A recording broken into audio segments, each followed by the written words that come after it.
हाँ जी बच्चों, कैसे हैं आप सब लोग। तो एनबीएफसी का पार्ट सेकंड अब हम स्टार्ट कर रहे हैं। तो पार्ट वन में हमने क्या डिस्कस किया कि एनबीएफसी का मीनिंग क्या है, नॉन बैंकिंग फाइनेंशियल कंपनी उसका मीनिंग क्या है, ठीक है, और उसके टाइप्स क्या है, और बैंक और एनबीएफसी में डिफरेंस क्या होता है। नेक्स्ट जो टॉपिक है हमारा एनबीएफसी में, जो नेक्स्ट जो टॉपिक है वो क्या है कि आरबीआई के पास क्या पावर्स हैं विद रिगार्ड टू एनबीएफसी, ठीक है। एनबीएफसी के कॉन्टेक्स्ट में रिजर्व बैंक ऑफ इंडिया के पास क्या पावर्स हैं। तो टॉपिक है पावर्स ऑफ आरबीआई, ठीक है, in context of NBFC. Reserve bank has been given the powers under the RBI act 1934 to register lay down policy, issue directions, एक policy बनाना, directions issue करना, inspect, regulate, supervise and exercise surveillance over NBFCs that meet the 50-50 criteria और principal business. तो कुल मिला के क्या है कि जो आरबीआई है वो क्या है कि पॉलिसी बनाता है उनके रिगार्डिंग, एनबीएफसी के रिगार्डिंग, और उनको रेगुलेट करना, ठीक है, उनकी जो बुक्स वगैरह हैं वो इंस्पेक्ट कर सकता है, ठीक है, उनको रेगुलेट करना, सुपरवाइज करना। तो ये सारा काम क्या है कि रिजर्व बैंक ऑफ इंडिया के पास है। ये हम चीज़ पहले डिस्कस कर चुके हैं कि जो एनबीएफसीज क्या है कि ड्यूअल रेगुलेशन के अंडर आती हैं, ठीक है, जैसे जो मान लीजिए एनबीएफसी भी है और उसके ऊपर आईआरडीए या सेबी का रेगुलेशन लगता है, फिर तो कार्रवाई कौन करेगी, सेबी या आईआरडीए ही करेगी। Reserve bank can penalised NBFCs for violating the provisions of RBI act, ठीक है, सिंपल हो गया।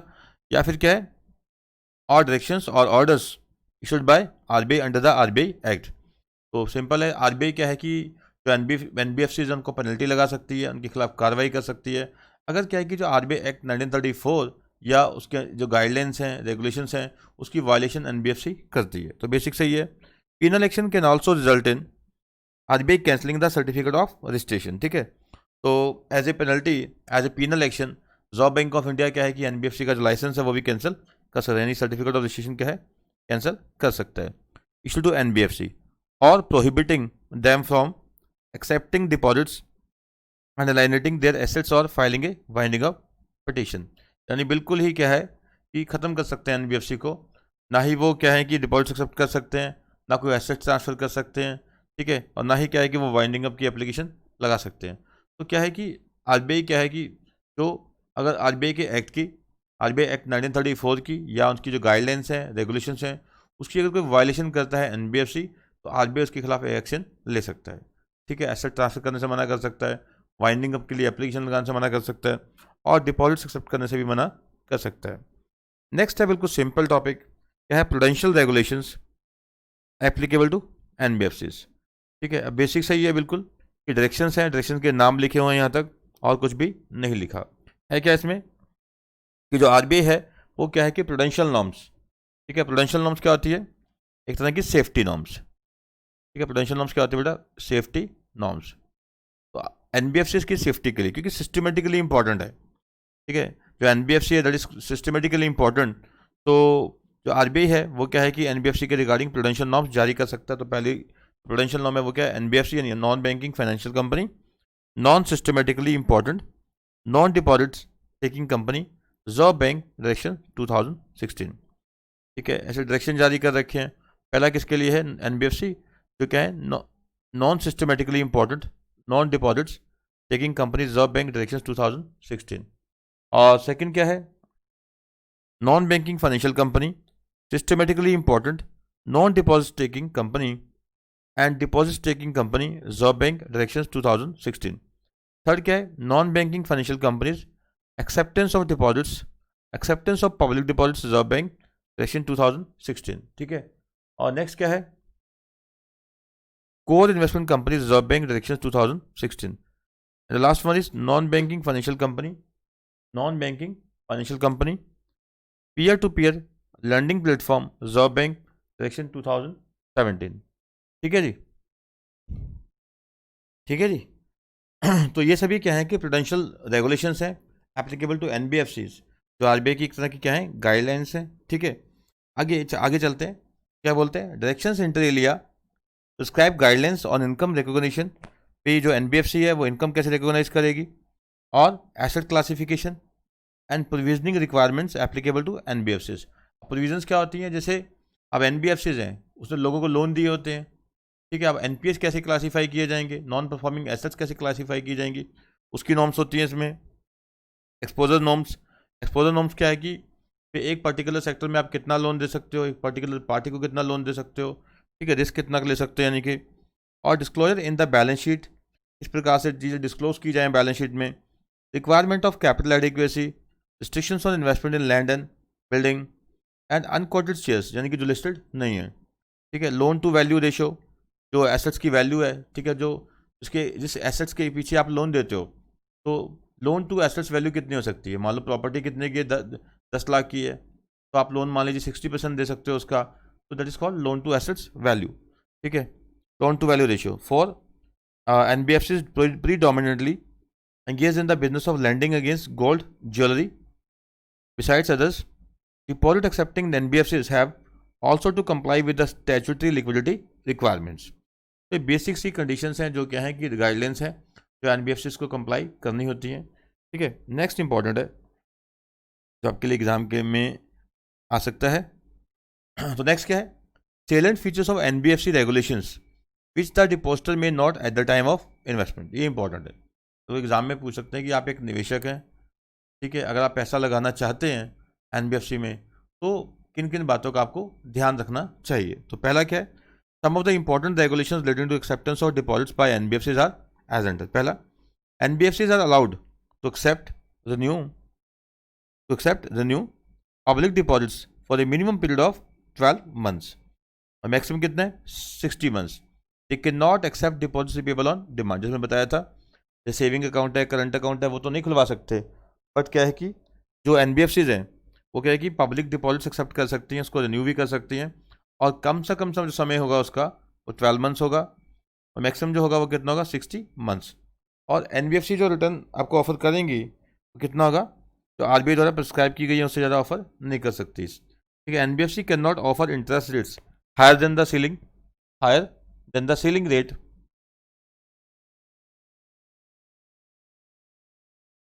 prescribed by RBI from time to time. The present ceiling is 12.5% per annum, ठीक है। तो प्रेजेंट सीलिंग है वो कितनी है 12.5% है, उससे नीचे क्या है कि जो एनबीएफसी है वो लोन नहीं दे सकती, ठीक है जी। उसके बाद क्या है, द इंटरेस्ट में बी पेड और कंपाउंडेड एट द रेस्ट, यानी कि रेस्ट क्या होता है balance, not shorter than monthly rest. तो जो ब्याज होता है वो क्या होता है कि जो मंथ के एंड में जो आउटस्टैंडिंग बैलेंस है उसके अकॉर्डिंग क्या है कि इंटरेस्ट कैलकुलेट किया जाएगा, ठीक है। कि NBFC can not offer gifts, incentives और any other additional benefit to the depositor, ठीक है। केवल ब्याज देना है, ब्याज के अलावा कोई अलग से गिफ्ट या इंसेंटिव क्या है जो एनबीएफसी वो नहीं देगी। फिर क्या है कि NBFC should have minimum investment grade credit rating, ठीक है। क्या है minimum investment grade credit rating. अब क्रेडिट रेटिंग एजेंसीज होती हैं तो वो क्या है कि रेटिंग देती हैं अपनी, तो जो एनबीएफसी है उसके पास क्या है तो रेटिंग होगी वो क्या है कि इन्वेस्टेबल रेटिंग होनी चाहिए, इन्वेस्टमेंट ग्रेड की रेटिंग होनी चाहिए, इन्वेस्टमेंट ग्रेड क्रेडिट रेटिंग, ठीक है। और जो डिपॉजिट्स हैं with NBFC are not insured, ठीक है। ये बात मैं आपको पहले बता चुका हूँ कि जो हम पैसा बैंक में जमा करवाते हैं उसमें से क्या होता है कि 1 लाख रुपया इंश्योर्ड होता है आपका। जैसे मान लीजिए कल को कोई सरकारी बैंक इंसॉल्वेंट होता, कोई भी बैंक इंसॉल्वेंट होता है, तो उसमें क्या है कि आपका 1 लाख रुपये तो कम से कम डूबेगा नहीं। 1 लाख की तो क्या है जो इंश्योरेंस है ही है, जो क्या है कि आरबीआई की एक सब्सिडरी कंपनी है डिपॉजिट इंश्योरेंस कंपनी, ठीक है। वो क्या है कि इंश्योर करती है आपके पैसे को। The repayment of deposits by NBFC is not guaranteed by RBI. RBI तो देखिए बैंक में जो आपका पैसा है उसकी कोई गारंटी नहीं देता, और 1 लाख तक की आपकी इंश्योरेंस होती है।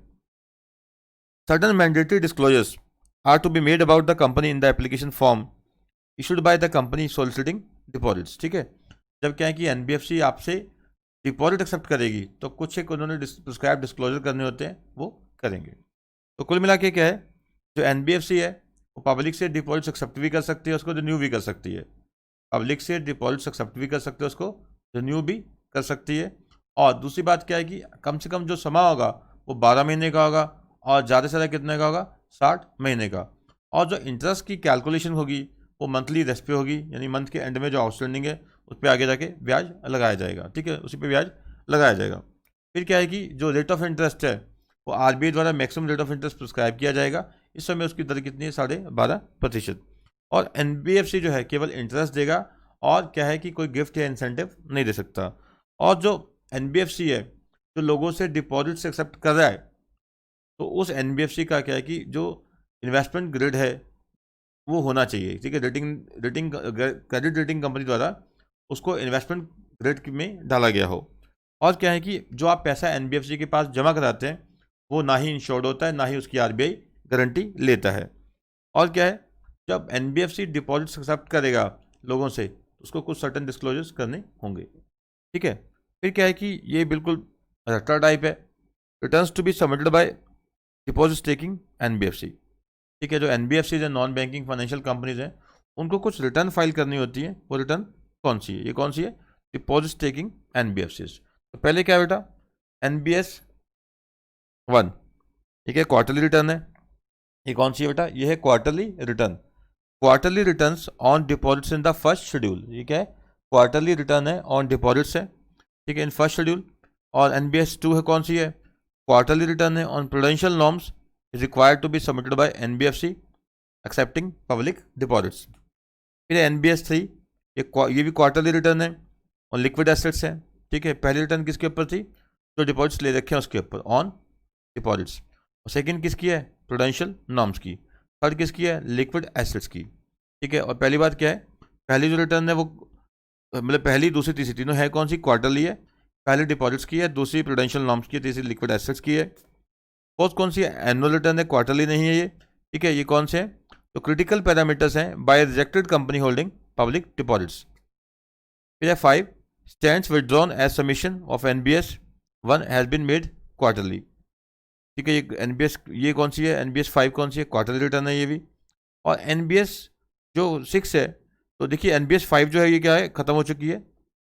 5 कौन सी है? स्टैंड्स विदड्रॉन, ठीक है। क्योंकि एनबीएस 5 की जगह कौन सी हो गई है? एनबीएस 1 आ चुकी है, ठीक है। एनबीएस 1 इसमें आ चुकी है। एनबीएस 5 आप काट दीजिए, क्रॉस कर दीजिए इसको, ये खत्म हो चुकी है, यहाँ पे याद रखने की जरूरत ही नहीं है। तो दोबारा एक बार देख लो, एनबीएस 1 क्वार्टरली, 2 क्वार्टरली, 3 क्वार्टरली। पहली कौन सी है? Deposit. Second prudential norms. Third liquid assets. 4 जो क्रिटिकल पैरामीटर्स हैं, ठीक है, by rejected company holding public deposits. Annual return जो फाइल करनी है ये। 5 जो है वो विड्रॉन हो चुकी है क्योंकि उसकी जगह एनबीएस 1 आ चुकी है ऑन डिपॉजिट्स। एंड 6 जो है वो मंथली रिटर्न है on exposures to the capital market, exposures to the capital market by deposits taking NBFC with total assets of 100 crore and more, ठीक है। ये कौन से, ये क्या है? किस चीज़ की रिटर्न है? कि कितना कैपिटल मार्केट में एक्सपोजर है, ठीक है। एनबीएफसी का कितना क्या है कैपिटल मार्केट में एक्सपोजर है, उसकी रिटर्न है। और जिसकी क्या है? टोटल एसेट जो है वो 100 CR या उससे ज़्यादा है। और नेक्स्ट है हाफ ईयरली एएलएम रिटर्न। ये हाफ ईयरली रिटर्न है by NBFC holding public deposits और मोर देन 20 करोड़ और asset size of more than 100 crore, ठीक है। जो पब्लिक डिपॉजिट जिसने एक्सेप्ट कर रखे हैं वो कितने हैं? 20 करोड़ या उससे ज़्यादा। और जो एसेट साइज है वो कितना है? 100 करोड़ या उससे ज़्यादा, मोर देन 100 करोड़। फिर कहता है जो ऑडिटेड बैलेंस शीट है, audited balance sheet and auditors report by NBFC accepting public deposits. और लास्ट क्या फाइल करना होता है? Branch information return.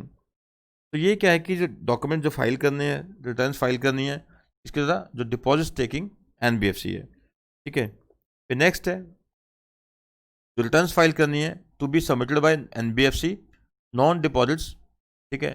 जो डिपॉजिट टेकिंग एनबीएफसी नहीं है और कौन सी है? वो सिस्टमेटिकली इंपॉर्टेंट, ठीक है। ऐसा ही मतलब सिस्टमेटिकली इंपॉर्टेंट। इन्होंने कौन सी फाइल करनी है? पहली एनबीएस 7 है, ये कौन सी है? क्वार्टरली है, ठीक है। क्वार्टरली स्टेटमेंट है ऑफ कैपिटल फंड्स और रिस्क वेटेड एसेट्स के बारे में। पहले quarterly statement of capital funds, risk weighted assets, risk assets ratio etcetera for NBFC ND SI, ठीक है। NBFC non deposit systematically important, ठीक है। Monthly return on important financial parameters. First कौन सी थी? कैपिटल फंड्स की, रिस्क वेटेड एसेट्स की और रिस्क एसेट्स रेशियो की। और सेकंड कौन सी है? ठीक है, ये किसकी है? मंथली रिटर्न जाएगी एक इनकी, किसकी है? Important financial parameters of NBFC. और ALM return such as statement of short term dynamic liquidity, statement of short term dynamic liquidity. ये आपको सीधा सी बात है, इसमें कुछ समझने वाला कुछ खास नहीं है, इसमें सीधे क्या है आपको अच्छे से याद करना होगा। Statement of short term dynamic liquidity in format ALM NBS ALM 1 monthly return है ये। और statement of structural liquidity in format ठीक है, हाफ ईयरली है ये। और एक statement of interest rate sensitivity in format ALM, NBS ALM 3 half yearly branch information return. तो आपको ये सारे क्या है कि रिटर्न्स वगैरह फाइल करनी पड़ेंगी, स्टेटमेंट फाइल करनी पड़ेंगी। ठीक है जी। तो एक पहले वाली जो थी वो किसके लिए थी, वो थी डिपॉजिट टेकिंग NBFC के लिए। और सेकंड क्या है, नॉन डिपॉजिट टेकिंग NBFC है, बट वो है क्या, सिस्टमेटिकली इंपॉर्टेंट, उसने फाइल करनी है। ठीक है, ये जो टॉपिक है देखो आपको एक बार रीड तो करना ही पड़ेगा। अब सब चीज़ें समझाई नहीं जा सकती डिटेल में, तो टॉपिक है इंपॉर्टेंट टॉपिक है, हम समझ दें। कहीं पे अब रिटर्न का फॉर्म है उसको मैं क्या समझाऊँ, वो तो आपको सीधा ही याद करना पड़ेगा। नेक्स्ट है बेटा interest rate charge by NBFC। देखिए एक तो क्या था कि जो हम आम जनता पैसा लगाएगी डिपॉजिट्स में NBFC द्वारा जो ऑफर किए गए हैं, तो NBFC जो मैक्सिमम रेट ऑफ रिटर्न आपको ऑफर करेगी वो 12.5% से ज़्यादा इस समय ऑफर नहीं कर सकती। अब एक ही जो NBFC लोगों को लोन देगी, तो NBFC रेट ऑफ इंटरेस्ट कितना चार्ज करेगी ज़्यादा से ज़्यादा, उसकी बात है ये। कहते हैं reserve bank of India has deregulated interest rates to be charged to the borrowers by financial institutions other than NBFC microfinance institution. तो पहले क्या करें, रिजर्व बैंक ऑफ इंडिया ने खुली छूट दे दी है कि ठीक है आपको जिस प्रकार से रेट ऑफ इंटरेस्ट चार्ज करना है as per the market conditions आप चार्ज कर सकते हैं। बट हाँ, माइक्रो फाइनेंस इंस्टीट्यूशन है, वहाँ पे RBI के अकॉर्डिंग ही इंटरेस्ट चार्ज किया जाएगा। The rate of interest to be charge by the companies governed by the terms and conditions of the loan agreement enter into between the borrower and the NBFCs। ठीक है, तो rate of interest क्या है, वो जैसे borrower plus NBFC जो lender है उनके बीच में जो भी एग्रीमेंट होगा उसके अकॉर्डिंग क्या है रेट ऑफ इंटरेस्ट चार्ज किया जाएगा। फिर कहते हैं कि however NBFCs have to be transparent, तो कोई ट्रांसपेरेंसी होनी चाहिए, ये ना हो कि बताया कुछ लिया कुछ। Have to be transparent and the rate of interest and the manner of arriving at the rate of interest to different categories of borrower should be disclose to the borrower और customer in the application form and communicated explicitly in sanction letter etcetera.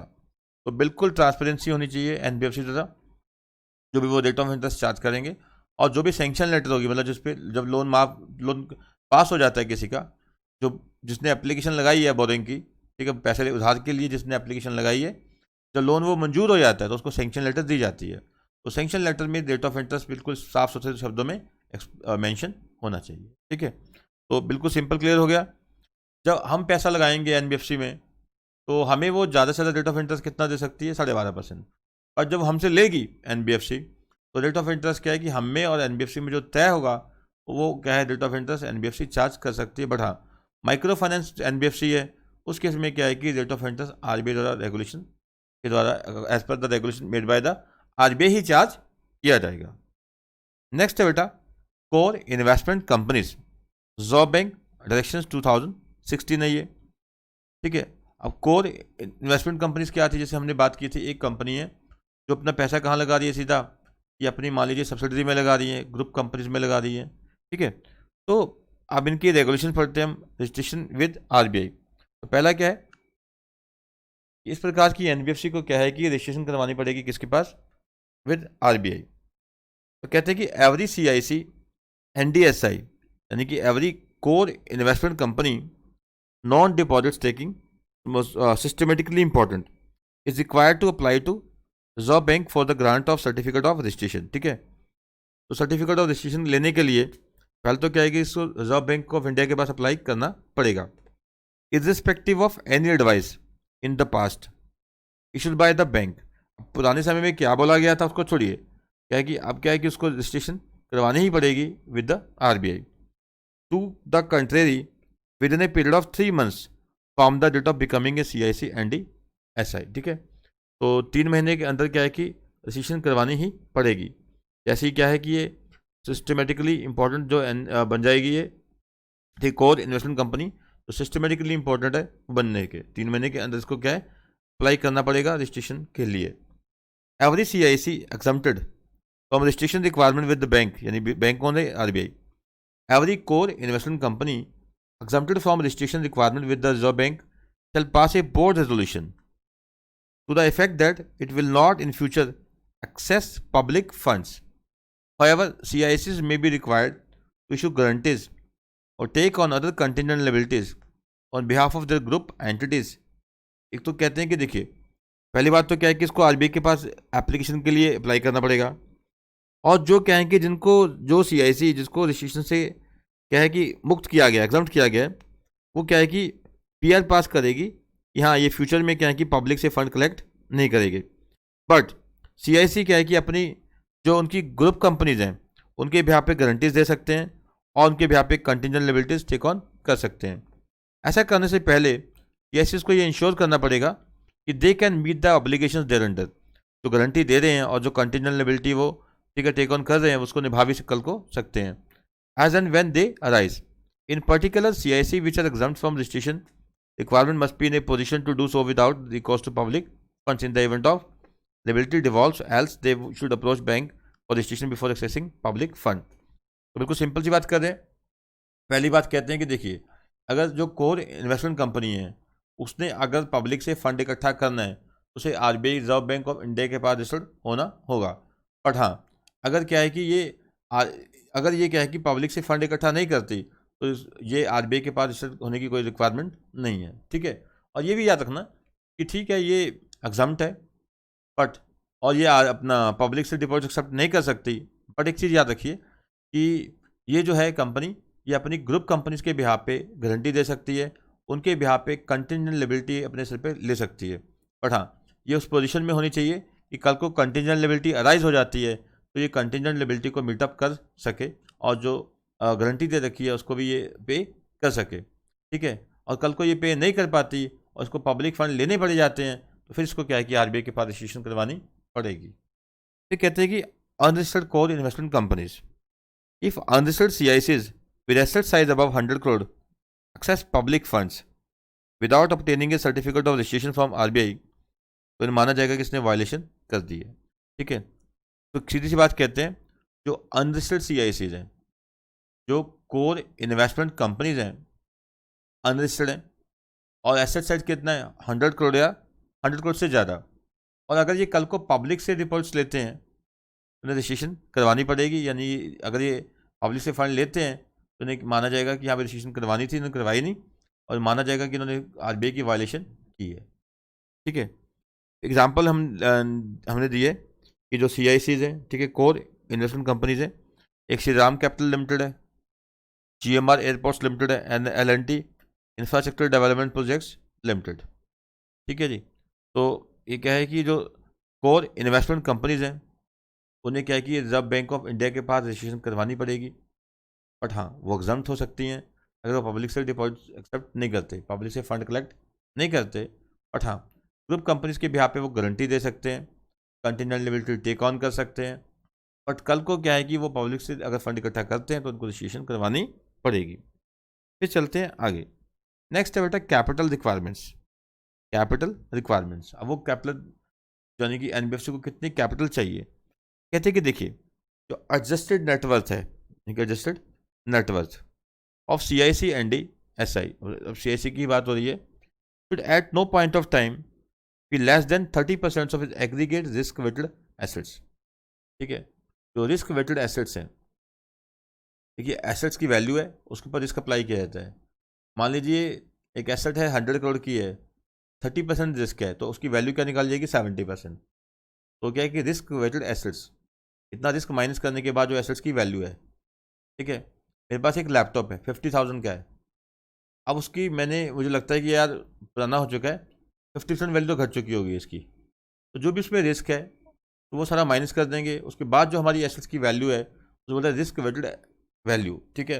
Risk weighted assets जो है उसकी value, ठीक है। तो कहते हैं कि जो एडजस्टेड नेटवर्थ है वो कितनी होनी चाहिए, एग्रीगेट रिस्क वेटेड एसेट्स हैं उसका एटलीस्ट 30%, ठीक है। तो एसेट्स है वो किस में, on the balance sheet, and risk adjusted value of balance sheet items as on date of last audited balance sheet as at the end of financial year, ठीक है।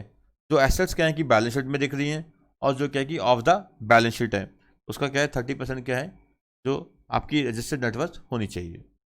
नेक्स्ट है लिवरेज रेशो। लिवरेज रेशो क्या होती है, जो अब capital है 100 रुपये की, लोन ले रखा है 2 रुपये का, तो कहते हैं लिवरेज कितनी है, डबल है। लिवरेज होता है उधार पे लेना, ठीक है। तो मेरा अपना 100 रुपये लगा, लोन ले रखा है डबल 200 रुपया, तो ये क्या है कि जो है मेरी जो लिवरेज है वो डबल है। क्लियर। तो outside liabilities of CIC NDSI should at no point of time exceed 2.5 times of its adjusted net worth। Adjusted net worth पहले निकाल ली हमने, तो कितनी चाहिए थी हमें? 30%। ठीक है, 30% इस चीज़ का जो रिस्क वेटेड एसेट्स हैं उसका 30%। और जो लीवरेज है वो क्या है कि एडजस्टेड नेट वर्थ का कितना होना चाहिए? 2.5 गुना, उससे ज़्यादा नहीं होना चाहिए। ठीक है, लीवरेज क्या है कि जो एडजस्टेड नेट वर्थ है उसका 2.5 टाइम से ज़्यादा नहीं होना चाहिए। As on date of last audited balance sheet as at the end of financial year. ये कहते हैं कि एडजस्टेड नेटवर्थ क्या चीज़ है? एडजस्टेड नेटवर्थ का मतलब क्या है? Aggregate as appearing in the last audited balance sheet as at the end of financial year on funds. तो पहले क्या एग्रीगेट ऑन फंड्स आ गया, ऑन फंड हमने किया ही था। ठीक है, पेड अप इक्विटी था, convertible compulsory convertible preference share था, और क्या था? कैपिटल रिजर्व था, और जो रिवैल्यूएशन प्रॉफिट्स है वो नहीं लेने थे। ठीक है, जो सिक्योरिटी शेयर प्रीमियम था वो ऐड करेंगे, फ्री रिजर्व्स हैं वो ऐड करेंगे, और लेस क्या करना था? लॉसेज और इंटेंजिबल एसेट्स और डेफर्ड एक्सपेंडिचर। याद होगा आपको स्टार्टिंग में हमने किया था। ऑन फंड्स, ठीक है, पहले क्या उठाएंगे? एडजस्टेड नेटवर्थ उठाने के लिए क्या, निकालने के लिए क्या है? सबसे पहले क्या लेंगे बेटा? On funds. उसमें हम ऐड कर देंगे क्या? 50% of unrealised appreciation in book value of coated investments as at the date of last audited balance sheet as at the end of financial year, such appreciation being calculated as excess of aggregate market value of such investment over the book value of such investment and। ये simple सी बात है। अगर क्या है कि जो coated investments हैं, मतलब जिसकी मार्केट में प्राइसेस अवेलेबल है, जैसे कंपनी लिस्टेड है मान लीजिए, तो NBFC ने जो पैसा लगा रखा है स्टॉक मार्केट में, जिसका जो पैसा लगा हुआ है शेयर्स में, ठीक है, तो उसकी जो वैल्यू है मार्केट में, जब खरीदा था वो 10 रुपये का था, आज 20 रुपये हो चुकी है, तो वैल्यू बढ़ कितने चुकी है? 10 रुपये। उसका 50% वो यहाँ पे ऐड कर देंगे। ठीक है, book value plus market value. ठीक है, बुक वैल्यू थी 10, आज मार्केट की वैल्यू कितनी है? 20, तो 10 रुपीज़ क्या है कि वैल्यू इंक्रीज हो चुकी है, उसका 50% क्या है? ऐड कर देंगे। फिर कहते हैं कि the increase if any in the equity share capital is the last date of last audited balance sheet. तो जो increase in equity share capital है वो भी यहाँ ऐड कर देंगे। फिर चलते हैं as reduced by amount of diminution in the aggregate book value of the quoted investment. अब ये उल्टा कर दीजिए आप। ठीक है, जो हमने प्लस किया उसका अगर वैल्यू घटी है तो उसका माइनस कर देंगे। ठीक है, अगर जैसे इन्वेस्ट कर रखा था तो इन्वेस्टमेंट की वैल्यू बढ़ गई तो हमने क्या किया? उसका 50% ऐड कर दिया। अगर इन्वेस्टमेंट की वैल्यू घट जाती है तो जितना घटा उसका पूरा, अगर वैल्यू बढ़ी थी 10 रुपये तो ऐड कितना किया? 5 रुपये। वैल्यू घटी है 10 रुपये, बुक वैल्यू थी 20, घट के रहेगी 10, तो माइनस कितना करेंगे? 10। ठीक है, तो माइनस कितना करेंगे बेटा? 10 ही करेंगे। और यहाँ पे था कि जब इंक्रीज हुई है किसमें? इक्विटी शेयर कैपिटल में, तो हमने प्लस किया था, अगर रिडक्शन हुआ है तो माइनस कर देंगे। तो ठीक है, एडजस्टेड नेटवर्थ कैसे निकालनी है? सिंपल है बिल्कुल। ओन्ड फंड्स हैं प्लस जो है कोटेड इन्वेस्टमेंट्स हैं, यानी कि जो जैसे कंपनी लिस्टेड है उसमें लगा रखा है, कोटेड इन्वेस्टमेंट्स हैं, उसकी जो वैल्यू है वो बढ़ चुकी है, तो जो बुक वैल्यू है और जो मार्केट वैल्यू है, तो जो डिफरेंस है उसका 50% ऐड कर देंगे। और जो कहते हैं कि देखिए, जो इक्विटी शेयर कैपिटल है, पिछले साल की जो बैलेंस शीट थी, जो ऑडिटेड बैलेंस शीट थी, उसके मुकाबले इक्विटी शेयर कैपिटल हमारी बढ़ चुकी है, वो भी ऐड कर देंगे। घट चुकी है तो वो माइनस कर देंगे। फिर है कि अकाउंटिंग ऑफ इन्वेस्टमेंट्स। अब जो कोर इन्वेस्टमेंट कंपनीज हैं, ठीक है, जो सिस्टमेटिकली इंपॉर्टेंट है, तो उनकी जो इन्वेस्टमेंट्स हैं उनकी अकाउंटिंग कैसे की जाएगी, ये वो स्टडी करते हैं। तो क्या बोलते हैं? Board of directors of every CIC ND SI should frame investment policy for the company and shall implement the same। पहली बात तो क्या है कि जो इनका बोर्ड है, ठीक है, जो इनका बोर्ड है NBFC का, वो एक इन्वेस्टमेंट की पॉलिसी बनाएगा। ठीक है, इन्वेस्टमेंट की एक नीति बनाएगा और उसको इम्प्लीमेंट करेगा।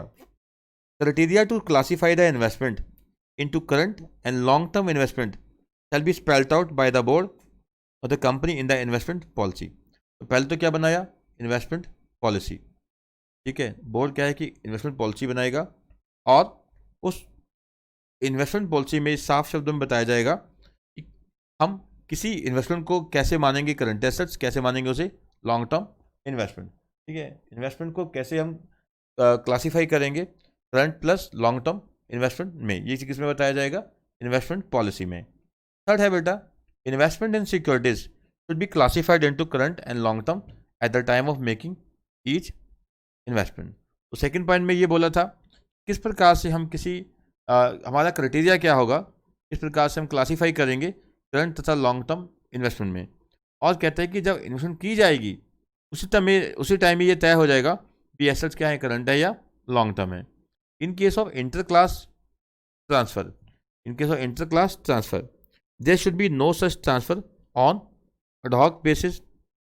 Such transfer, if warranted, should be effected only at the beginning of each half year on April 1 or October 1 with the approval of board. यानी हाफ ऑफ ईयर में बांट दिया गया साल, 1 अप्रैल से लेकर 30 सितंबर और 1 अक्टूबर से लेकर 31 मार्च। तो पहले कहते हैं कि कोई अडहॉक जो इंटर क्लास ट्रांसफ़र हो रही है वो अडहॉक बेसिस पे नहीं हो सकती। और दूसरा क्या है कि जो ट्रांसफ़र होगी अगर रिक्वायर्ड है भी है तो क्या है कि वो साल शुरू होने के क्या है बिगनिंग में ही किया जाएगा, हाफ ऑफ ईयर के बिगनिंग में। Investment should be transferred script wise from current to long term और vice versa at book value और market value whichever is lower. फिर depreciation if any in each script should be fully provided for and depreciation if any shall be ignored. अगर assets जो invest कर रखा है उसकी value depreciate कर जाती है तो उसकी वो डालनी पड़ेगी किताबों में वैल्यू, अगर क्या है वैल्यू बढ़ जाती है उसे इग्नोर कर दिया जाएगा। इसे बोलते हैं concept of conservatism. The depreciation in one script should not be set of against the appreciation in another script. देखिए हमने एक जगह क्या है कि एक कंपनी की इक्विटी में पैसा लगा रखा है, उसकी वैल्यू बढ़ गई है, ठीक है, दूसरी की वैल्यू क्या है घट चुकी है, ठीक है।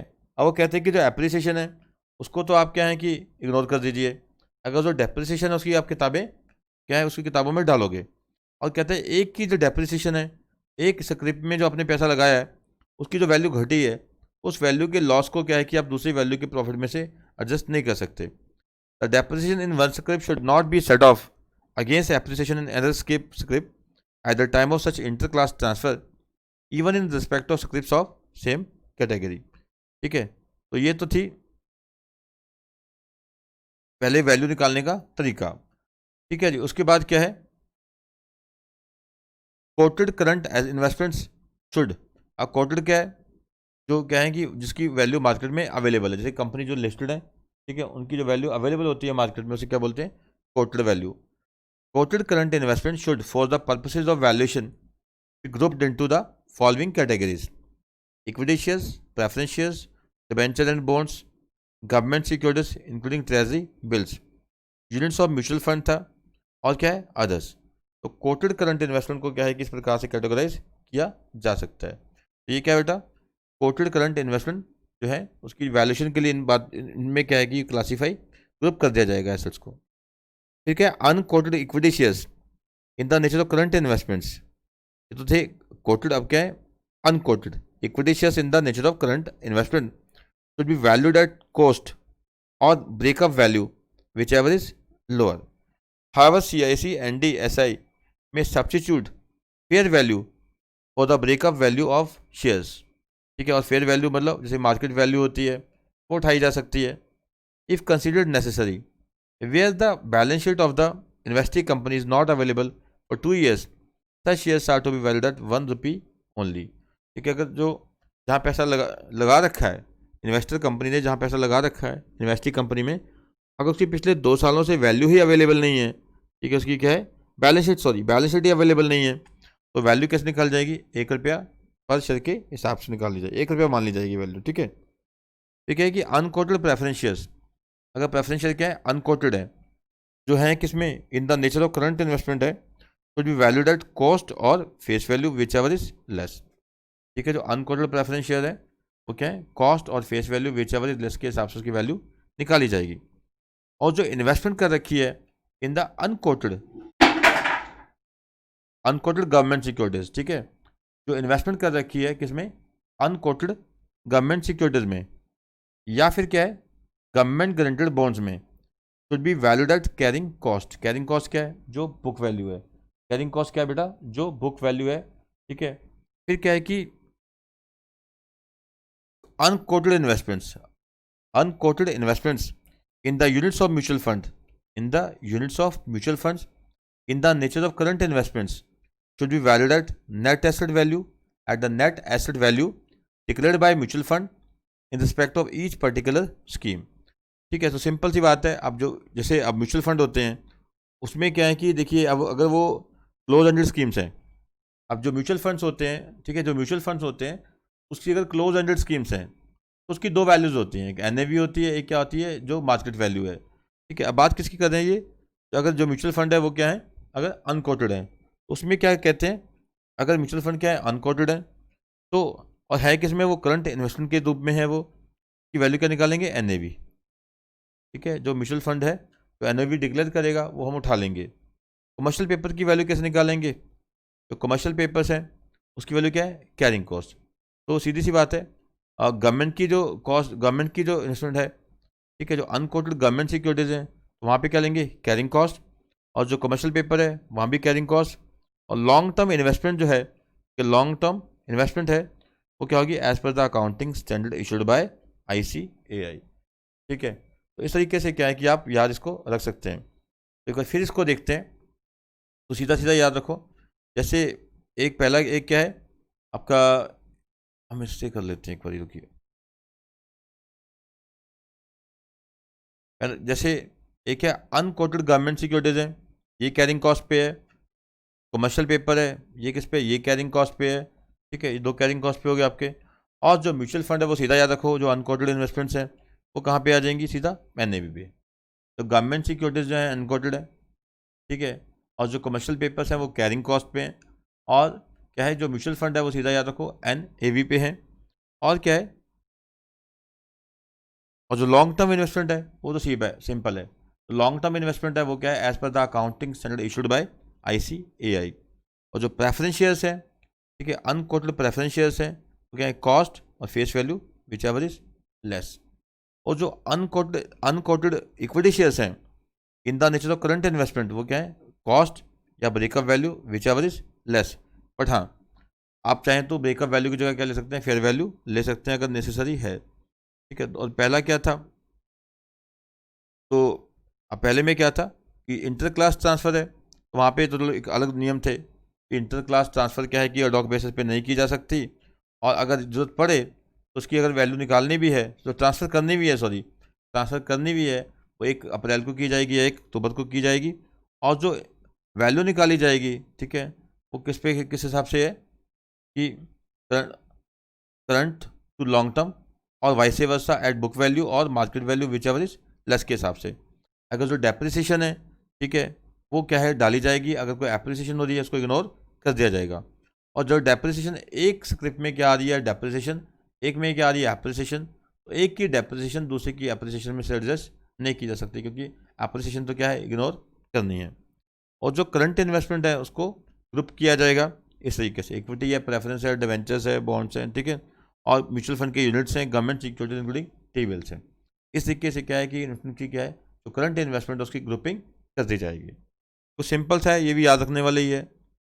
और नोट है एक छोटा सा, ये कहते हैं कि अनकोटेड डिवेंचर्स, ठीक है, जो क्या है कि मार्केट में जो डिवेंचर्स लिस्ट नहीं है, यानी कि unquoted debentures should be treated as term loans or other type of credit facilities depending upon the tenure of such debentures for the purpose of income recognition and asset classification। ठीक है, तो जो unquoted debentures उसे loan ही मान लिया जाएगा, term loan उसको मान लिया जाएगा। और other type of credit facilities depending upon the tenure of such debentures for the purpose of income recognition and asset classification. तो जो क्या है, अनकोटेड डिबेंचर्स हैं, इनकम रिकॉग्निशन पर्पस के लिए, एसेट क्लासिफिकेशन पर्पस के लिए उसे एक तरह का टर्म लोन माना जाएगा। ठीक है, उसकी टेन्योर के हिसाब से देखा जाएगा। फिर कहते हैं कि need for policy on demand call loans. ठीक है, need for policy on demand, need for policy on demand या call loans. The board of directors of every CIC NDSI, ठीक है, ये क्या है आपका जो हम पढ़ रहे हैं, core investment company non deposits systematically important.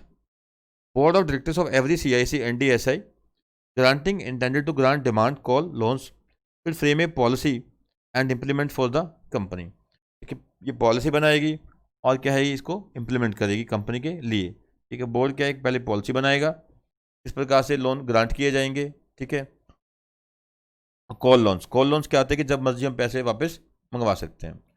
फिर कहेगी सच पॉलिसी शैल इंटेल या और भी काफ़ी सारी चीज़ें हैं। उनमें से कुछ बातें क्या हैं कि जो पॉलिसी है उसमें से कुछ बातें क्या होंगी, स्टिपुलेट द फॉलोइंग।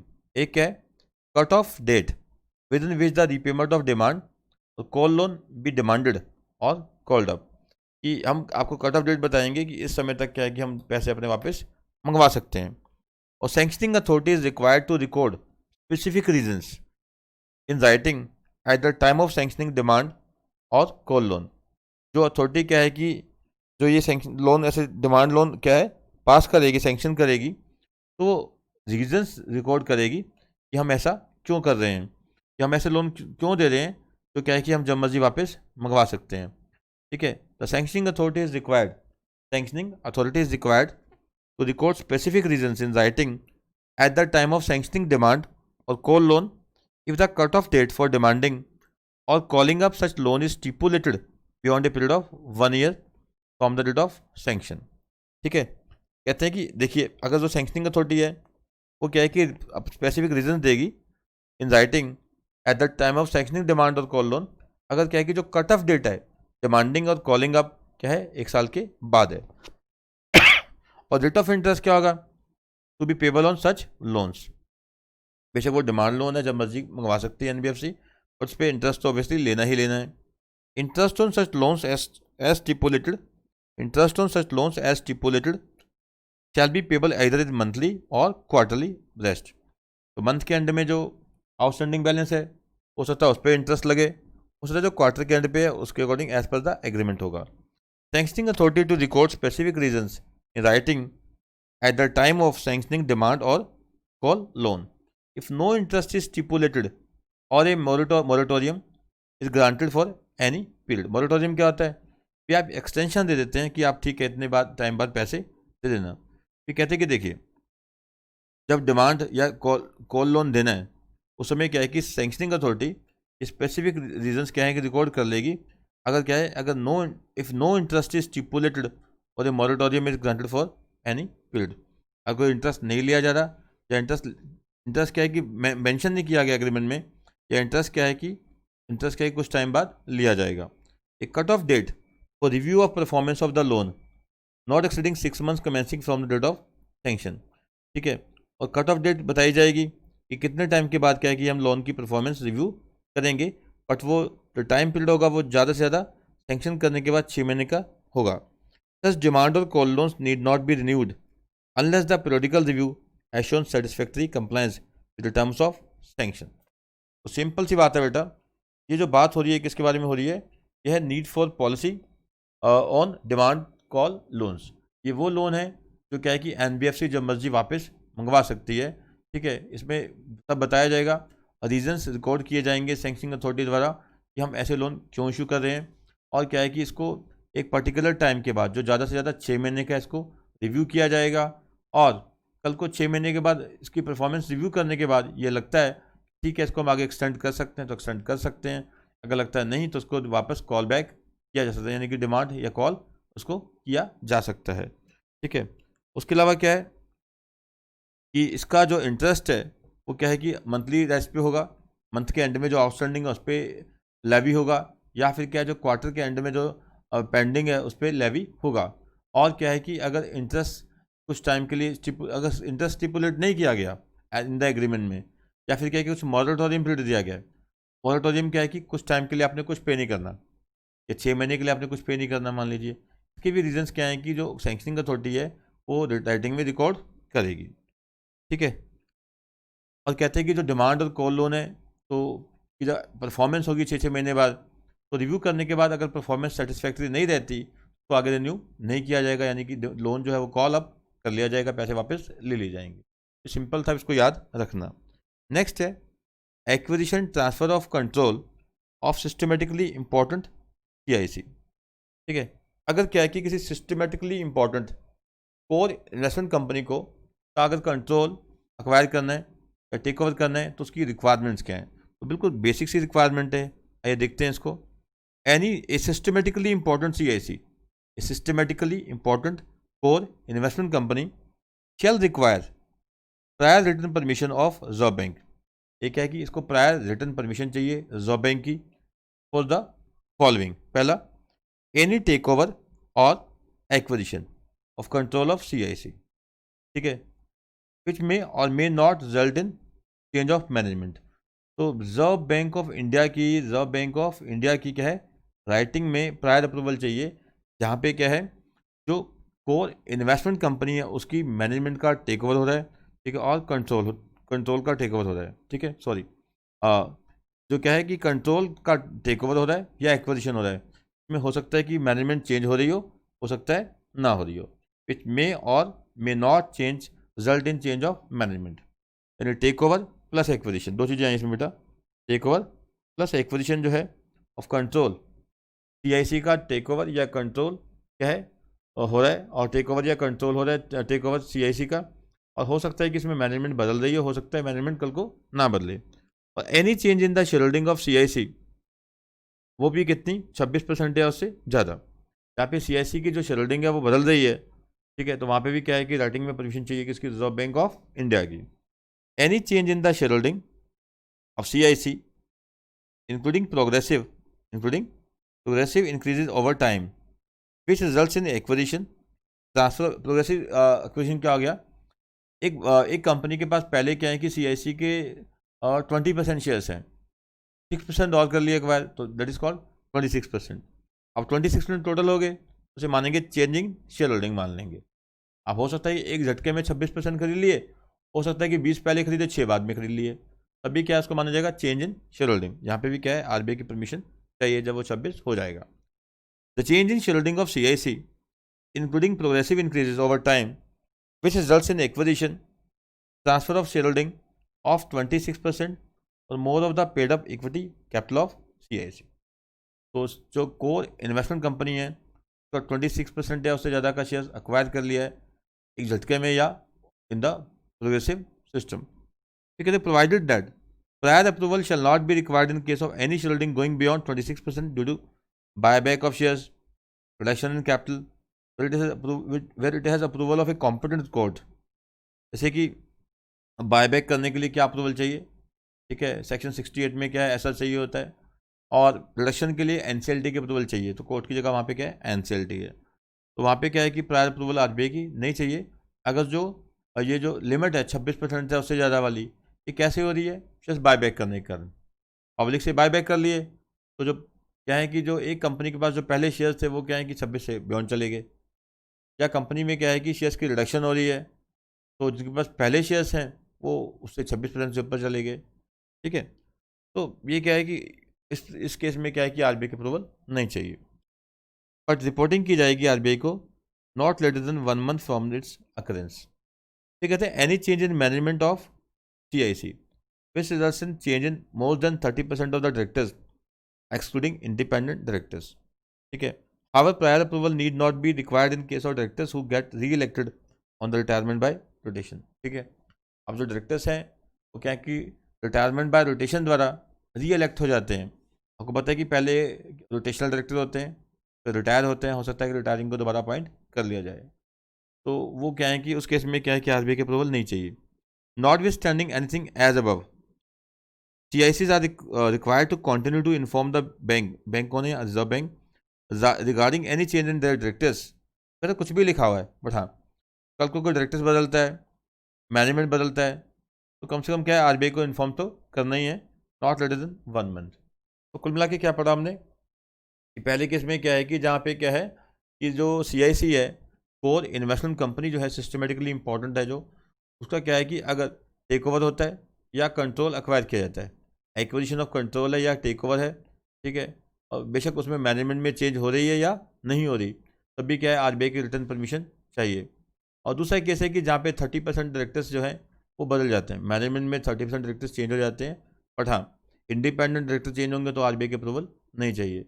और थर्ड था कि जहाँ पे एक कंपनी के पास जो शेयर होल्डिंग है RBI इसकी CIC की वो 26% या उससे ज़्यादा चली जाती है, एक कंपनी के पास क्या है कि जो CIC की जो शेयर होल्डिंग है वो 26% है, उससे ज़्यादा चली जाती है, उस केस में क्या है कि परमिशन चाहिए रिजर्व बैंक की। हाँ ठीक है, उसके बाद चलते हैं हम requirement of prior public notice about change in control and management. तो कहते हैं कि देखिए, एक तो RBI को इंटीमेट करना है, वो तो है ही है, उसके अलावा क्या है, पब्लिक नोटिस है, जनता को इन्फॉर्म करना है। Public notice of at least 30 days is to be given before effecting the sale of or transfer of ownership by sale of shares or transfer of control, whether with or without sale of shares। Public notice देना पड़ेगा at least 30 दिन पहले, at least 30 days, जिससे क्या है कि public को inform किया जा सके कि जो है ये NBFC की क्या है मैनेजमेंट वगैरह चेंज हो रही है, क्या शेयर होल्डिंग चेंज हो रही है, या फिर क्या है इसका टेक ओवर हो रहा है, ठीक है, या कंट्रोल ऑफ या एक्विजिशन ऑफ कंट्रोल हो रहा है। Public notice of at least 30 days is to be given before effecting the sale of or transfer of ownership by sale of shares or transfer of control, whether with or without sale of shares। Such public notice be given by CIC and also by other party or jointly by the parties concerned after obtaining prior permission of bank। ठीक है, अब कहते हैं कि देखिए, एक company acquired company है, दूसरी कौन सी है, टारगेट कंपनी। अब कहते हैं कि ये दोनों कंपनियां देंगी, कौन सी, जो एक्वायर्ड कंपनी है यानी कि वो भी देगी, और जो दूसरी कंपनी जो है जो एक्वायर कर रही है, ठीक है, टारगेट कंपनी है, उसको वो भी नोटिस RBI को देगी। और देना कब है, जब RBI की परमिशन आ जाएगी, उसके 30 दिन के अंदर क्या है कि पब्लिक नोटिस दिया जाएगा। और कहते हैं कि पब्लिक नोटिस में ये साफ साफ मेंशन किया जाएगा इंटेंशन टू सेल और transfer ownership, control, the particulars of transferee and reasons for such sale or transfer of ownership, control। The notice be published in at least one leading national and in one leading local covering the place of registered office vernacular newspaper। तो simple सी बात है कि यहाँ भी जो public notice है उसमें साफ साफ बताया जाएगा कि हमारा ये इरादा है कि हम ये स्टेक क्या है बेचना चाहते हैं, टेक ओवर करना चाहते हैं, ठीक है, या एक्विजिशन ऑफ कंट्रोल करना चाहते हैं, या चेंज इन मैनेजमेंट करना चाहते हैं, या चेंज इन शेयर होल्डिंग करना चाहते हैं। ठीक है, और देना कौन सी अखबार में, एक जो है one leading national and one leading local vernacular, यानी कि जो रीजनल लैंग्वेज है, ठीक है, लोकल लैंग्वेज है, उसमें क्या है नोटिस दिया जाएगा। दो अखबार में हो गया, एक लीडिंग नेशनल है और दूसरा क्या है लोकल लैंग्वेज की जो अखबार है उसमें ऐड देनी है। रिपोर्टिंग रिक्वायरमेंट्स हैं, the reporting requirements in respect of CIC and DSI as prescribed by department of non banking supervision are required to be complied with, relevant है। ठीक है, नेक्स्ट है non banking financial company, systematically important non deposit taking company and deposit taking company. मैं चाहूँगा कि इस topic को करने से पहले एक इंपॉर्टेंट सा टॉपिक है, पहले मैं वो करवाना चाहूँगा, उसके बाद हम इसको करेंगे। इसको रुक जाइए अभी।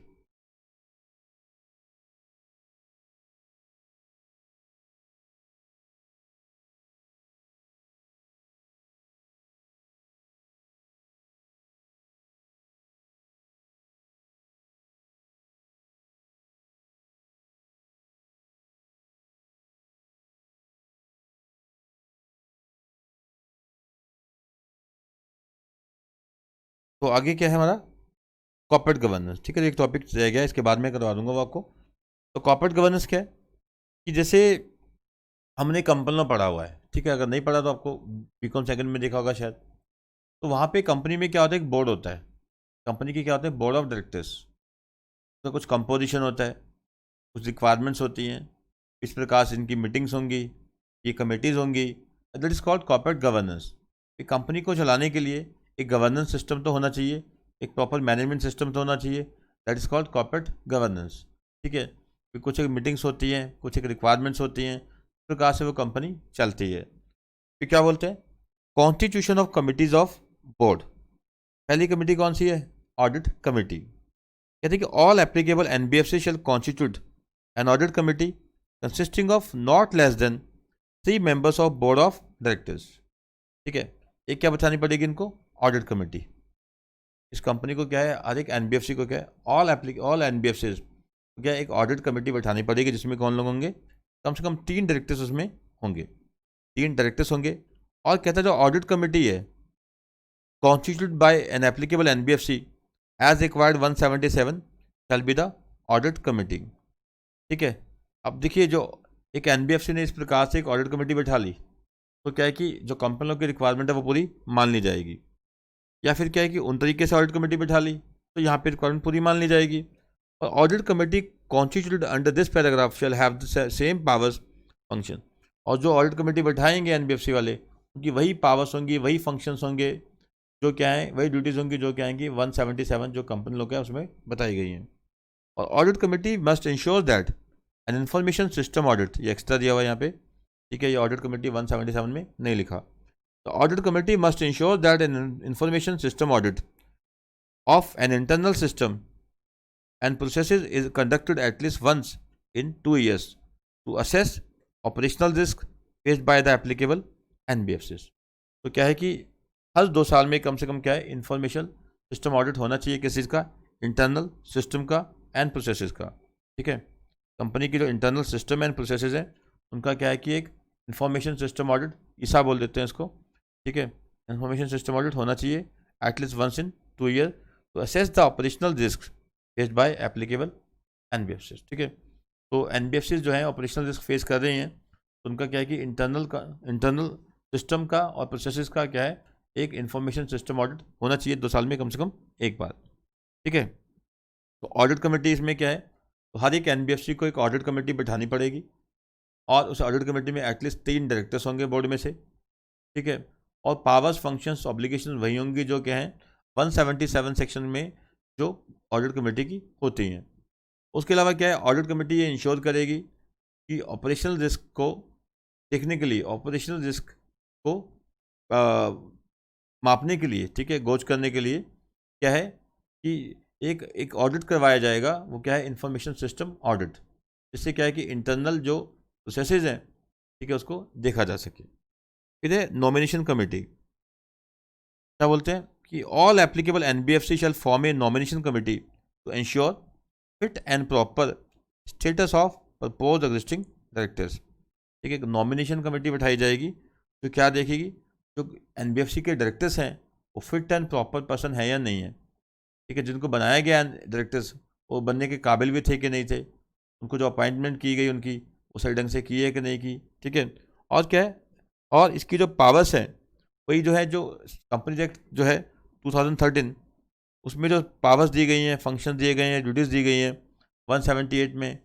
ठीक है, जैसे डायरेक्टर को नॉमिनेट करना और डायरेक्टर की अपॉइंटमेंट के रिगार्डिंग रिकमेंडेशन देना, उनका रेमुनेशन क्या होना चाहिए, उनकी क्वालिफिकेशन क्या होनी चाहिए और रेमुनेशन में कितना वेरिएबल होना चाहिए, कितना फिक्स होना चाहिए, ये 178 में बताया गया है। तो नॉमिनेशन वहाँ पे वर्ड क्या यूज़ किया गया है कंपनियों में, nomination and remuneration committee, nomination and remuneration committee, और यहाँ पे क्या शब्द यूज़ किया गया है, नॉमिनेशन कमेटी। ठीक है, तो फंक्शन पावर वही होंगी।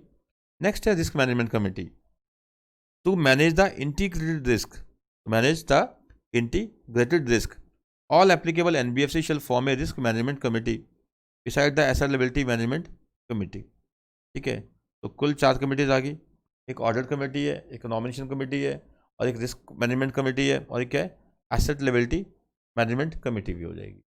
ठीक है, तो अगला क्या है fit and proper criteria. All applicable NBFCs shall ensure that a policy is put in place with the approval of board of directors for ascertaining the fit and proper criteria of directors at the time of appointment and on a continuing basis। तो हर एक NBFC ये ensure करेगी जब वो किसी directors को appoint करते हैं उसको अपॉइंट करने का क्या एक फिट एंड प्रॉपर क्राइटेरिया होना चाहिए। ठीक है, और एक कॉन्टिन्यूइंग बेसिस पे भी इसको क्या है लिखना पड़ेगा कि जब अपॉइंट किया तब तो हो सकता है फिट एंड प्रॉपर पर्सन है, बाद में वो फिट एंड प्रॉपर पर्सन नहीं रहा। ठीक है, इसका क्या क्राइटेरिया इस चीज़ को चेक करने का। और एनबीएफसी का obtain a declaration and undertaking from the directors giving additional information on the directors. ठीक है, कोई भी डायरेक्टर जो है वो क्या है कि कोई भी डिक्लेरेशन देता है या कोई अंडरटेकिंग यानी कोई जम्मा लेता है उस चीज़ का, ये कहता है कि हाँ जी मैंने अपने कुछ फैक्ट वो देता है, giving additional information on the directors. और क्या है obtain a deed of covenant sign by the directors. Agreement हो रहा है उसको एक डीड क्या है साइन करवा कर डायरेक्टर से ले लो। और कहता है furnish to RBI, furnish to RBI, furnish to RBI एक क्वार्टरली स्टेटमेंट। आरबीआई को क्या है कि क्वार्टरली स्टेटमेंट देनी है, एक quarterly statement on the change of directors and a certificate from the managing director.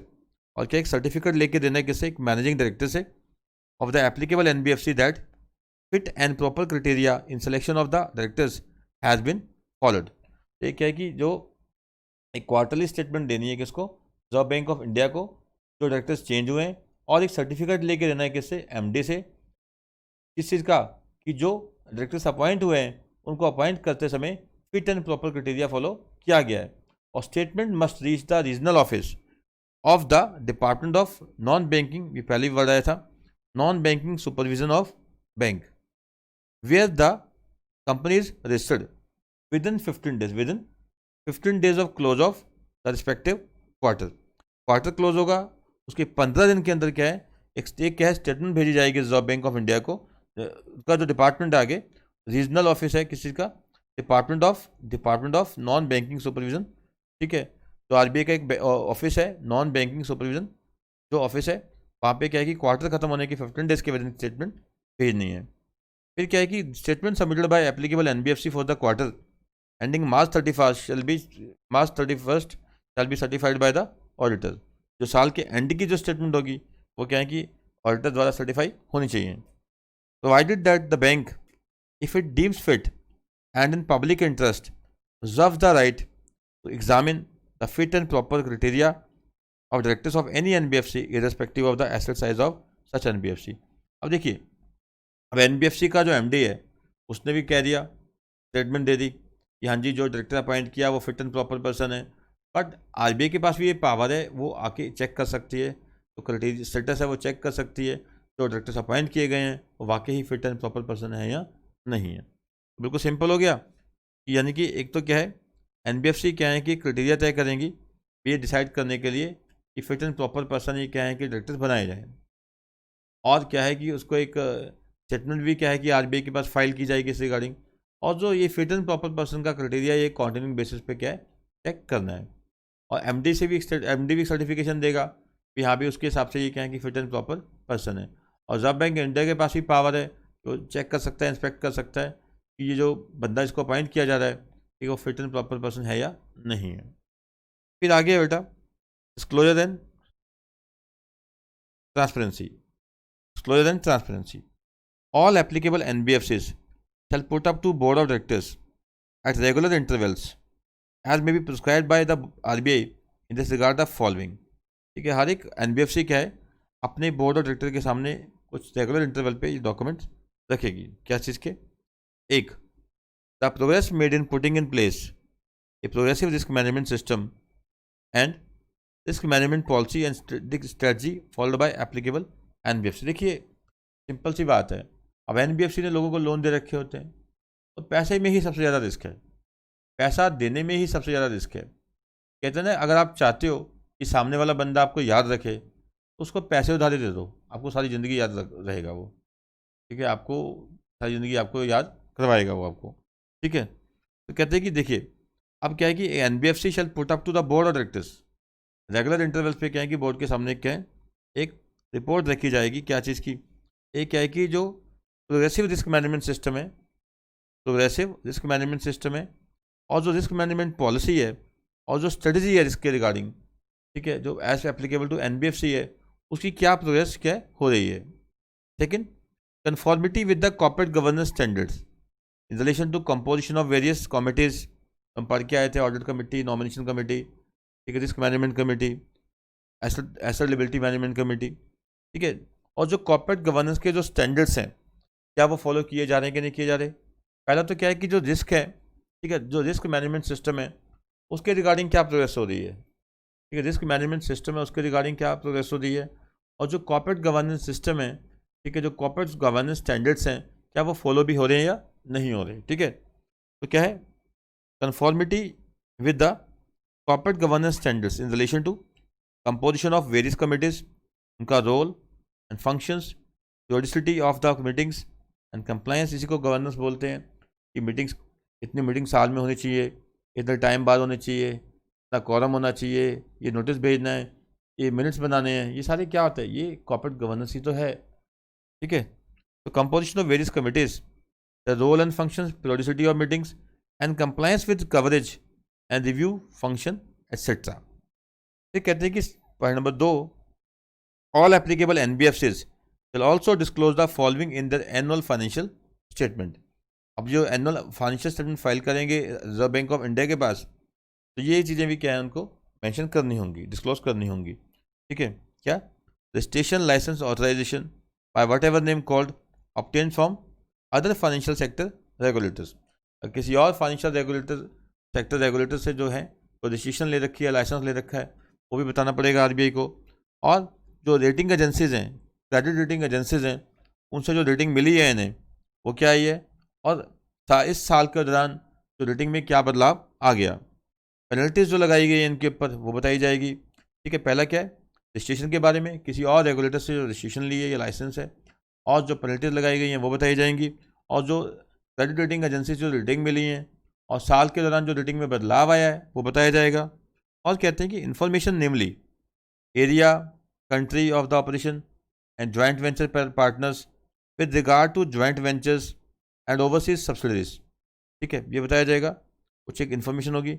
Asset liability profile क्या है, extent of financing of parent company products, non performing assets and movement of NPS, घटे हैं बढ़े हैं, details of all of the balance sheet exposures, structured products issued by them as also securitization, assignment transactions and other disclosures।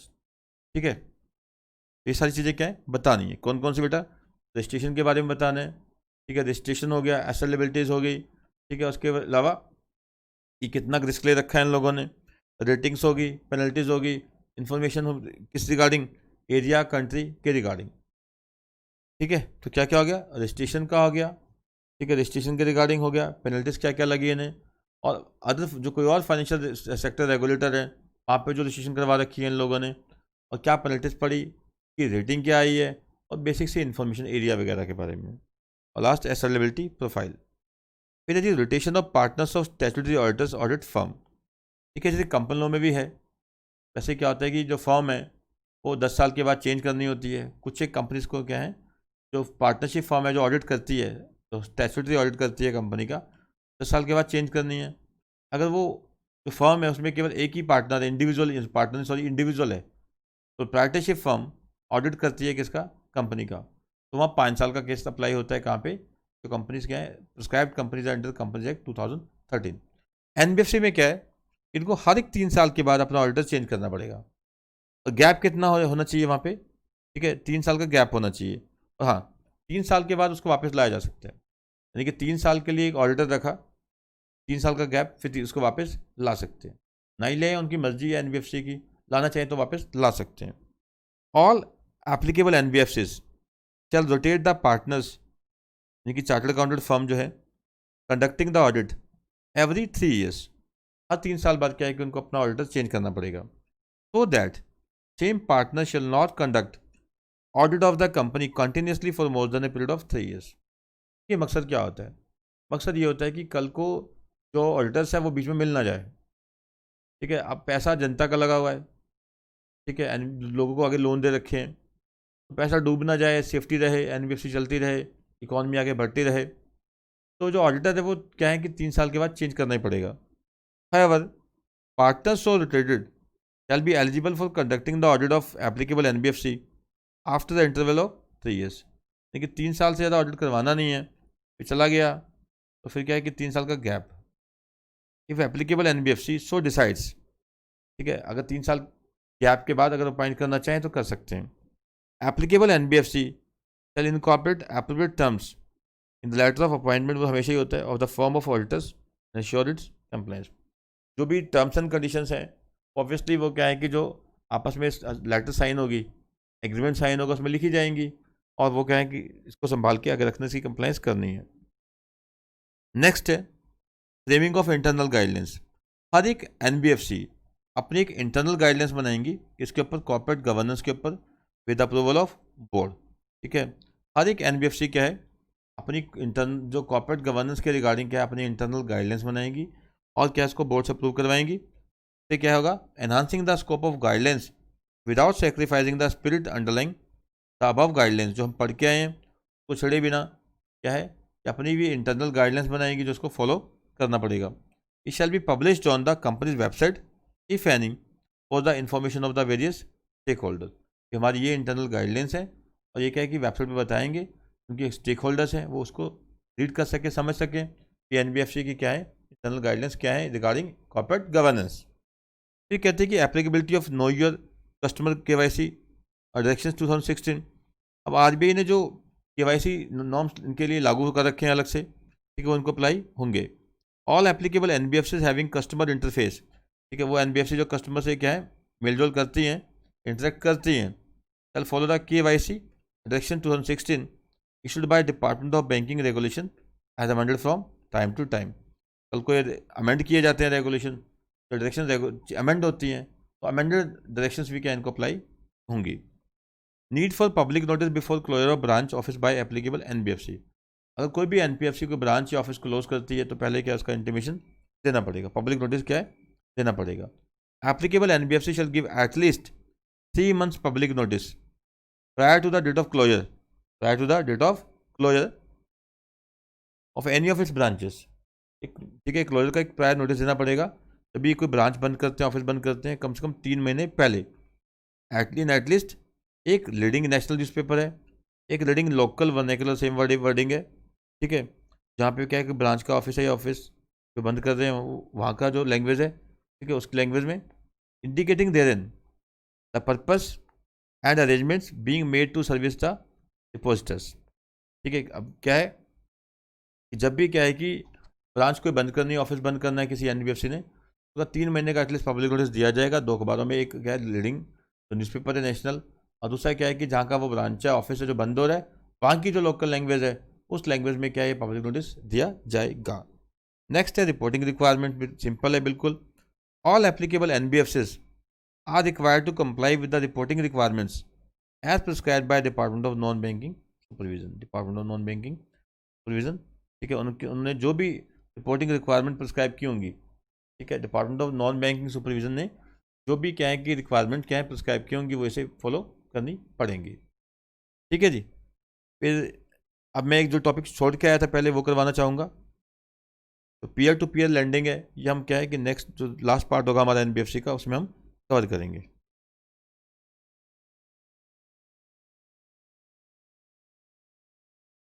ये हम topic हम छोड़ के आए थे। टॉपिक क्या है, non banking financial company, systematically important non deposit taking company and deposit taking company, reserve bank direction 2016। ठीक है, आइए इसको हम स्टडी करते हैं आगे। क्या कहते हैं, the provisions of non banking financial company, systematically important non deposit taking company and deposit taking company, reserve bank direction 2016 shall apply to the following। पहला, every systematically important non-deposit taking non-banking financial company must be registered with the bank। ठीक है, एक तो क्या है कि RBI के पास registered होना चाहिए, और every deposit taking non banking financial company, ठीक है, पहला तो क्या था जो सिस्टमेटिकली इंपॉर्टेंट है उसको क्या है सिस्टमेटिकली इंपॉर्टेंट जो डिपॉजिट एक्सेप्ट नहीं करती पब्लिक से उसे तो क्या है कि आरबीआई के पास रजिस्टर्ड होना पड़ेगा। अब दूसरा क्या है जो डिपॉजिट एक्सेप्ट करती है, पहले तो क्या था जो डिपॉजिट एक्सेप्ट नहीं करती नॉन डिपॉजिट्स, ठीक है, नॉन डिपॉजिट्स। और दूसरा क्या है जो डिपॉजिट एक्सेप्ट करती है उसे क्या है उसे भी क्या है कि रजिस्टर्ड तो होना ही पड़ेगा आरबीआई के पास। और जो एनबीएफसी फैक्टर है, ठीक है, एनबीएफसी फैक्टर रजिस्टर्ड है, इसे भी क्या है कि आरबीआई के पास रजिस्टर्ड होना पड़ेगा। ठीक है, और क्या है, और having an assets size of 500 crore above, तो एसेट्स की वैल्यू साइज कितना है 500 करोड़ उससे ज़्यादा है तो आरबीआई के पास रजिस्टर्ड होना पड़ेगा।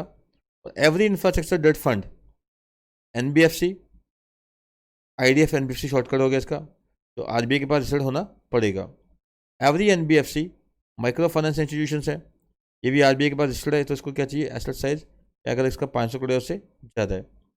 Every non banking finance company, infrastructure finance company registered with the RBI and having assets of 500 crore and above. तो उन पर क्या है कि सारी जो रेगुलेशंस हैं वो लागू हो जाएंगे। ठीक है, ठीक है जी। तो जो ये रेगुलेशंस हैं, non banking financial company systematically important non deposit taking company and deposit taking company, तो रिजर्व बैंक डायरेक्शन 2016 है, इन पे लागू हो जाएंगे। जो क्या है, पहला क्या था बेटा, तो सिस्टमेटिकली इंपॉर्टेंट, जो क्या है systematically important non deposit taking,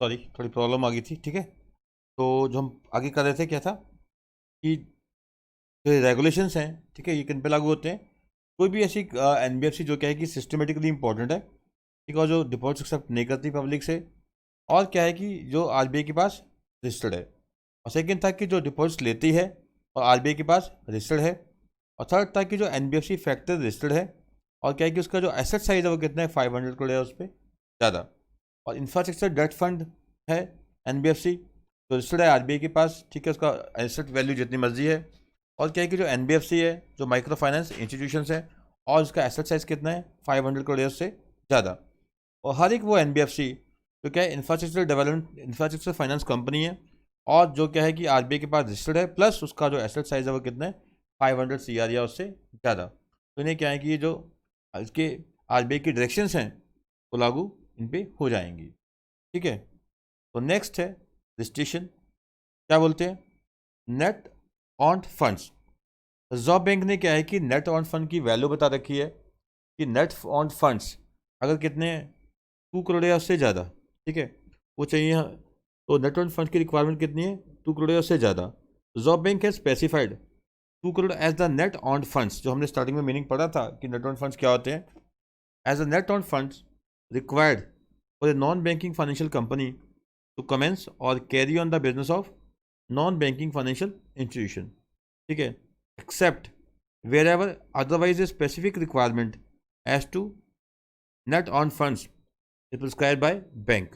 ठीक है, तो नेट ऑन फंड की जो रिक्वायरमेंट है NBFC के लिए कितनी है, एटलीस्ट 2 करोड़। ठीक है, अगर NBFC का बिजनेस स्टार्ट करना है तो नेट ऑन फंड्स कितना होना चाहिए, एटलीस्ट 2 करोड़, एक्सेप्ट जहाँ पे नेट ऑन फंड की रिक्वायरमेंट RBI कुछ और बता दे किसी पर्टिकुलर केस में, तो वो एक एक्सेप्शन हो सकती है। कैपिटल रिक्वायरमेंट्स है, every applicable NBFC shall maintain a minimum capital ratio consisting of tier 1 and tier 2 capital। ठीक है, ये बेसल की नॉर्म्स के अकॉर्डिंग होता है। tier 1 and tier 2 capital which shall not be less than 15% of aggregate risk weighted assets on balance sheet and of risk adjusted value of off balance sheet items। ठीक है, तो क्या है, जो मिनिमम कैपिटल रेशियो है वो कितना होगा, 15%, किसका, रिस्क वेटेड कैपिटल, जो रिस्क वेटेड एसेट्स हैं, ठीक है, उसका, प्लस जो रिस्क वेटेड एसेट्स हैं उसका, plus risk adjusted value, risk weighted assets plus risk adjusted value का 15% एटलीस्ट क्या होना चाहिए capital requirement. Tier 1 capital in respect of applicable NBFC other than NBFC microfinance institution या जो क्या है इंफ्रास्ट्रक्चर डेवलपमेंट फाइनेंस NBFCs हैं, at any point of time will not be less than 8.5% by March 31, 2006 and 10% by March 2017। ठीक है, ये बेशक आप काट दो, पुरानी रिक्वायरमेंट है, छोड़ दो इसको बेशक। नेक्स्ट है applicable NBFCs primarily engage in lending against gold jewellery, जैसे कि क्या है मुथूट फाइनेंस है। सच लोन कंप्राइजिंग 50% और more of their financial assets, यानी NBFC जो प्राइमरली एंगेज किसमें है, लैंडिंग अगेंस्ट गोल्ड ज्वेलरी। तो प्राइमरली एंगेज कैसे पता लगेगा, अगर उसकी कहते हैं कि जो टोटल फाइनेंशियल एसेट्स हैं उसका 50% है, उससे ज़्यादा क्या है गोल्ड लोन्स वगैरह दे रखे हैं उन्होंने। चल maintain a minimum tier 1 capital of 12%। ठीक है, तो NBFC क्या है कि गोल्ड लोन फाइनेंस करती है, ये गोल्ड लोन के अगेंस्ट लोन फाइनेंस करती है, उसका कैपिटल कितना होना चाहिए, एटलीस्ट 12%। ठीक है, तो उसके बाद क्या है, प्रूडेंशियल रेगुलेशंस है, every applicable NBFC shall comply with the prudential regulation such as. ठीक है, तो हर एक क्या है कि NBFC को ये प्रूडेंशियल रेगुलेशन फॉलो करनी पड़ेगी, ये याद रखना ईजी है, बिल्कुल एग्जाम में आ सकता है। इसका इनकम रिकॉग्निशन का, इनकम रिकॉग्निशन क्या होता है बेटा, जैसे NBFC लोन देती है, लोन पे क्या आता है ब्याज, कब ब्याज इनकम में डाला जाए कब ना डाला जाए, वो चीज़ें क्या होती हैं, income recognition. And second is income from investments, ठीक है। थर्ड इज अकाउंटिंग स्टैंडर्ड्स क्या फॉलो करने हैं, accounting for investments, need for policy on demand call loans, asset classification, provisioning जैसे एनपीए की रिक्वायरमेंट्स होती हैं, standard asset provisioning, disclosure in the balance sheet कैसे होगा, अकाउंटिंग ईयर कैसे देखेंगे हम, information with respect to change of address, directors, auditors etcetera to be submitted, ठीक है। फ्लेक्सिबल स्ट्रक्चरिंग और long term project loans to infrastructure and core industries etcetera. Important है बेटा, इसको अच्छे से कर लेना, कुछ खास नहीं है, ठीक है। जैसे कि कुछ भी आप लिख देना, आपको सही जाएगा इस टॉपिक में। इनकम रिकॉग्निशन कैसे की जाए, ठीक है, एसेट की क्लासिफिकेशन की जाए, एनपीएस कैसे डाले जाएँ, प्रोविजनिंग कैसे की जाए, डायरेक्टर को कल को चेंज होता है, ठीक है, उसका इंटीमेशन कैसे दिया जाए, तो ये सारी चीज़ें क्या हैं इसमें, ये प्रूडेंशियल नॉर्म्स में आ जाएंगी। नेक्स्ट है fair price code for applicable NBFC.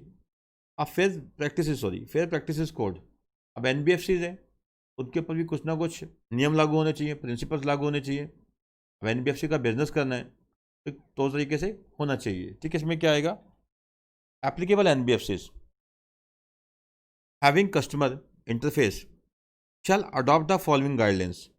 Application is for loans and their processing, ठीक है। लोन्स के लिए एप्लीकेशन आएंगी तो क्या उसके प्रोसेसिंग किस प्रकार से की जाएगी, लोन का अप्रेजल किस प्रकार से होगा, ठीक है, लोन देना है कि नहीं देना, यानी उसके लिए जो टर्म्स एंड कंडीशन जो देखनी होती हैं, लोन का अप्रेजल किस प्रकार से होगा, उसकी टर्म्स एंड कंडीशंस क्या होंगी, और जो लोन की जब डिसबर्समेंट की जाएगी, यानी कि जब लोन पास हो जाता है, सेंक्शन हो जाता है, ठीक है, जब लोन सेंक्शन हो जाता है तो फिर लोन डिसबर्स करना होता है, यानी कि पैसे देने होते हैं। तो जो टर्म्स एंड कंडीशंस हैं डिसबर्समेंट की में क्या होंगी, ठीक है, लोन कैसे डिसबर्स किया जाएगा, और including change in terms and conditions.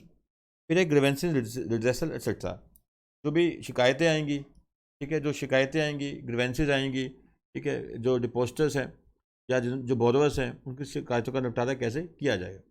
ये था हमारा सेकेंड पार्ट, ठीक है। इस सेकेंड पार्ट में काफ़ी चीज़ें क्या थी, बोरिंग थी, काफ़ी चीज़ें बोरिंग थी। पहला पार्ट आपका इंटरेस्टिंग था, ठीक है, सेकंड पार्ट काफ़ी बोरिंग लगा होगा, ये थोड़ा सा क्रैमिंग टाइप पार्ट था, लर्निंग टाइप पार्ट था।